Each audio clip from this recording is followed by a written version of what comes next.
तो आज का मौजू जो है वो डॉक्टर इशरत जहां खोकर साहिबा के सवाल पर है। सवाल ये था कि अगर राइट लेफ्ट और पीछे की तरफ गर्दन मोड़ी जाए, राइट हो लेफ्ट हो पीछे की तरफ, तो वर्टाइगो होता है, चक्कर आते हैं। लेकिन सजदे में जो फॉरवर्ड जो तो अगर ऐसा हो तो चक्कर क्यों आते हैं, ये डॉक्टर इशरत जहां खोकर साहिबा का सवाल था।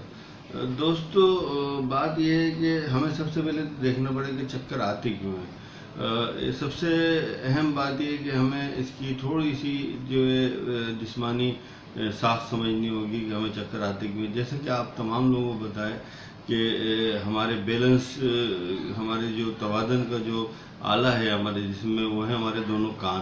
कान के अंदर दोस्तों इनर कान में जो है वेस्टिबुलर सिस्टम होता है।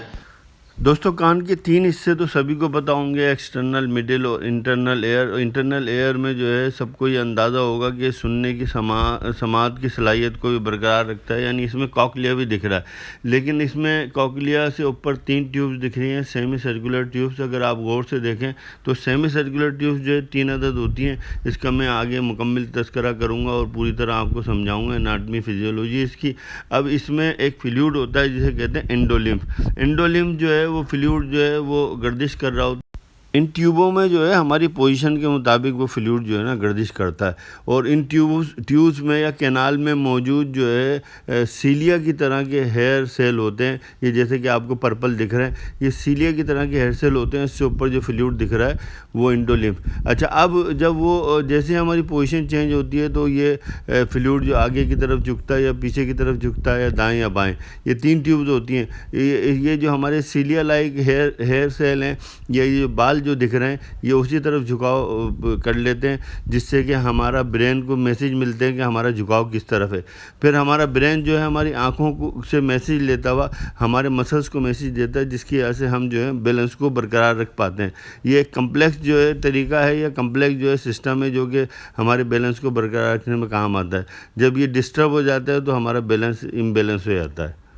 और वेस्टिबुलर सिस्टम जो है वो हमारे कान को, एक ट्यूब होती है, वो ट्यूब मैं आपको अभी दिखाऊंगा। ये देखिए, ये 3 ट्यूब्स हैं, इनको गौर से देखना होगा, ये हमें बहुत ही अहमियत की हामिल है। ये देखिए, सबसे ऊपर वाली ट्यूब जो है वो एंटीरियर सुपीरियर कैनाल या ट्यूब कहलाती है। Anterior superior canal, doctor Ishrat जहां खोकर ने जो सजदे वाली बात की थी, तो हमारा सर फॉरवर्ड या बैकवर्ड या ऊपर या नीचे की तरफ जब होता है तो ये वाली कैनाल काम कर रही होती है। जबकि उससे नीचे अगर आप देखें पोस्टीरियर कैनाल, जब भी हम लेफ़्ट शोल्डर पे या राइट शोल्डर पे अपनी गर्दन को टिकाएंगे तो ये ट्यूब जो है ना काम कर रही होती है, यानी कि दाएं बाएं जो है हरकत कर रहे होते हैं। और जब सबसे नीचे वाली कैनाल जो है लेटरल कैनाल या हॉरिजॉन्टल कैनाल है। दोस्तों, ये हॉरिजॉन्टल या लेटरल कैनाल जो होती है, ये जो है हमारी रोटरी मूवमेंट या घूमने मतलब कि एक्सिस हमारा गर्दन को घुमाने में जो है काम कर रही होती है। इसी तरह अगर हम लिफ्ट में सफ़र कर रहे हो और अचानक जो है ऊपर की तरफ जाएंगे और लिफ्ट से जो है अचानक नीचे की तरफ जाएंगे, तो भी ऊपर और नीचे की तरफ जाने के लिए भी जो है मैंने आपको बताया ये सामने रखा हुआ है, काम कर रही होती है। कभी हम बस में या किसी कार में स्पीड में जा रहे होते हैं तो हम पीछे की तरफ जाते हैं, वो हमारा फ्लूइड जो पीछे की तरफ जो है हमारी सीलिया को कर देता है। और जब ब्रेक लगता है तो हम आगे की तरफ जा रहे होते हैं। ये सारा का सारा जो है बैलेंस ये वेस्टिबुलर सिस्टम की बुनियाद पर बना होता है। दोस्तों, अगर हमारा वेस्टिबुलर सिस्टम जो है वो मुतासिर होगा तो हम जो है अपना बैलेंस खोने लगेंगे। बुढ़ापे में ये खुद ही मुतासिर हो जाता है या चोट लगने की वजह से भी मुतासिर हो सकता है। ट्यूब होती है, ट्यूब में एक लिक्विड होता है। लिक्विड जब हम पूरी तरह मूव करते हैं, हिलते हैं, तो वो ट्यूब में लिक्विड भी हिल रहा होता है। लेकिन अगर वो जो लिक्विड हिल रहा होता है तो हमारी मूवमेंट के हिसाब से हिल रहा होता है। हमारी आँखें, हमारे कान, हमारा ब्रेन, हमारा पूरा जिस्म जो उसी के हिसाब से मूव कर रहा होता है। लेकिन जब वो सिर्फ उसको अगर हम बिला वजह मतलब किसी और वजह से वो ट्यूब में से लिक्विड हिलने लगे या वो चेंज हो जाए उसकी पोजीशन और हम अपनी पोजीशन में हों, तो वो यूँ समझ लें कि कोऑर्डिनेशन नहीं रहता हमारी पोजीशन में और उस ट्यूब में, तो जिसकी वजह से ये कैफियत होती है। दोस्तों, पोजीशन चेंज करने की वजह से जो चक्कर आते हैं उसे हम कहते हैं BPPV, benign proximal positional vertigo.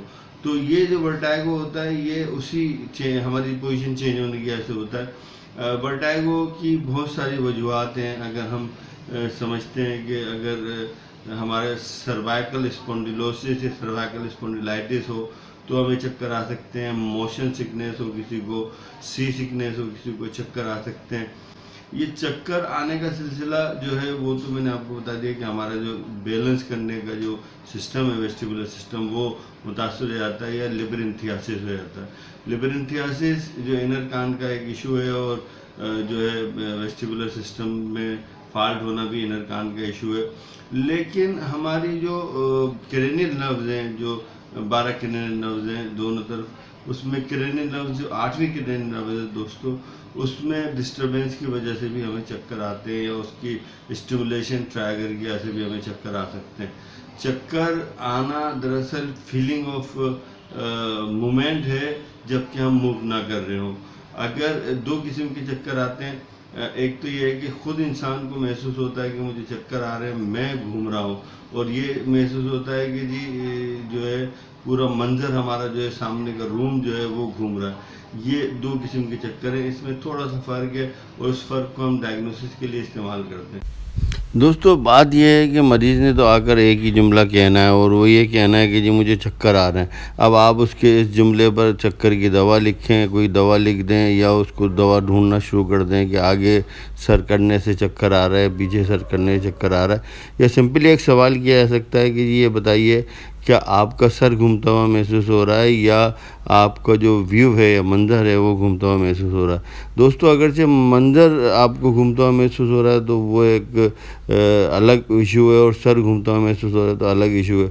जब मंज़र घूमता हुआ महसूस हो रहा है तो उसको हम कहते हैं वर्टाइगो, और वर्टाइगो के पीछे बहुत सारी वजूहत मरीज़ को तो भी इस किस्म की कैफियत सामने आती है।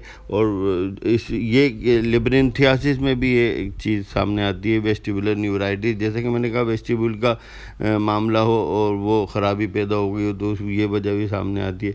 एक कहलाती है मिनरल्स डिजीज़, ये एक पूरा पैकेज है, यानी पूरी एक सिंड्रोम है, उसमें भी इस किस्म की वजह सामने आ सकती है। दूसरा मैंने कहा था कि BPPV, यानी ये जो है बिनाइन प्रोक्सिमल पोजिशनल वर्टाइगो। अगर इस किस्म की कोई वर्टाइगो है तो हमें देखना होगा कि कहीं उसके वेस्टिबुलर सिस्टम में और कोई मामला या प्रॉब्लम तो नहीं है।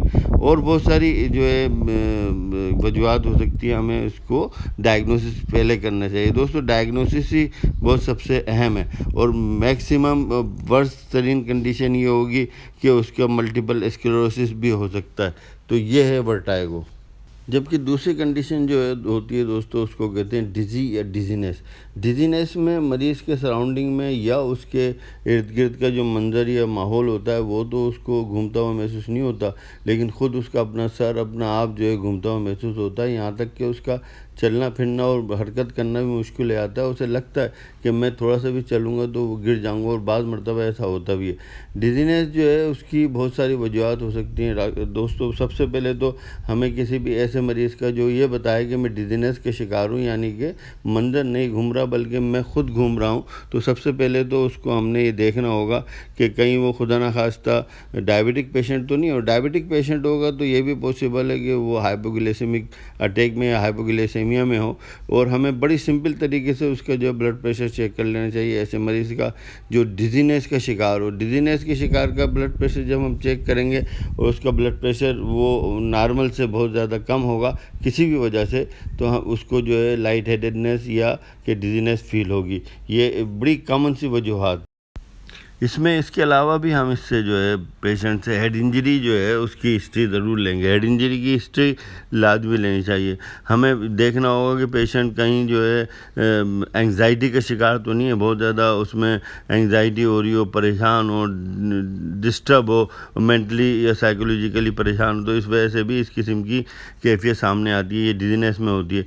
बहुत ज़्यादा अगर नशा करके आया हुआ है तो भी जो है डिजीनेस फील होगी उसको। और इसके अलावा जो है है अगर उसे खुदा न खास्ता मोशन सिकनेस का शिकार है, तो मोशन सिकनेस तो मोस्टली जो है वो किसी न किसी मोशन के दौरान होती है, लेकिन आप ये भी देख लीजिए कि उसको बहुत सारी डिफिशियंसीज हो सकती है। नंबर 1 जो डिफिशियंसीज है कि वो आयरन डिफिशियंसी का यानी सीवियर एनीमिया का शिकार हो सकता है, और अगर हो सकता है कि उसे बहुत ज़्यादा पसीना आया हो और वो हीट एग्जॉशन में चला गया हो और उसको पानी की कमी हो या इलेक्ट्रोलाइट्स की कमी हो, इस किस्म की कैफियत में भी डिजीनेस फील कर सकता है। डिजीनेस का सोल्यूशन किसी भी सूरत दोस्तों चक्कर आने की गोली या चक्कर की गोली नहीं हो सकती, वर्टाइगो की गोली नहीं हो सकती। उसका जो है रूल आउट करके आप उसकी जो अंडरलाइन काजेस को ट्रीट करेंगे तब जाके वो सही होगा। कभी कभी ख़तरनाक ये है कि कार्बन मोनोऑक्साइड की पॉइजनिंग में भी इस किस्म की कैफियत सामने आती हैं। दूसरा ये है कि अगर कोई मरीज़ जो है वो दिल के शदीद किस्म की प्रॉब्लम का शिकार हो और उसकी मिस बीट या रिदमिया हो या कहीं ना कहीं दिल की इलेक्ट्रिक या मायोकार्डियल जो है प्रॉब्लम का शिकार हो, यानी कि दिल के मर्ज़ के मुब्तला मरीज़ भी इस किस्म की कैफियत या डिजीनेस का शिकार होते हैं। तो दोस्तों ये तो थी मतलब डायग्नोसिस की बात। हमें डायग्नोसिस तो पहले करनी होगी और रूल आउट करने के बाद हमें मुकम्मल तौर पर उसका जो है वजह मालूम करके उसका सद्देबाब करना पड़ेगा। तो दोस्तों आज का मौजू डॉक्टर इरशाद खोखर साहिबा के सवाल के जवाब में था।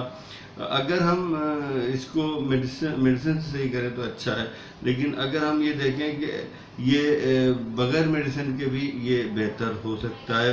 ये इसकी एपिली मैन्योर हो या कोई और योगा हो या कोई और एक्सरसाइज हो या नींद पूरी करना हो, एक दवा है या एक ग़िज़ा है जिंको बिल्यूबा अगर हम खाएंगे या पानी ज़्यादा से ज़्यादा पिएंगे तो हमें चक्कर आने की कैफियत कम से कम हो जाएंगी। ये याद रखिएगा, बड़ी टेक्निकल बात है। और इसके अलावा भी हम जो है मेडिसिन ले सकते हैं अकॉर्डिंग टू द सिम्टम, लेकिन अगर हम इस चीज़ को समझ लें कि चक्कर आते क्यों, यानी चक्कर या वर्टाइगो की फिजियोपैथोलॉजी हमें पता हो, या कम से कम ये पता हो कि जिस मरीज़ को हम देख रहे हैं या जो हमारा मरीज़ है उसके पीछे क्या वजूहत हैं उसके चक्कर आने की, वो तमाम चीज़ें को जो है ना एवेलुएट करके उसके सद्देबाब करना होगा। और दोस्तों ये मेरी फैमिली है, इसी तरह आप लोग भी मेरी फैमिली हैं। आप लोग कमेंट्स करें, आप लोग शेयर करें, आप लोग लाइक करें, और मुमकिन हो और मेहरबानी हो तो सब्सक्राइब भी करें। इंशाल्लाह मैं अच्छी से अच्छी वीडियोज़ आपको देता रहूँगा।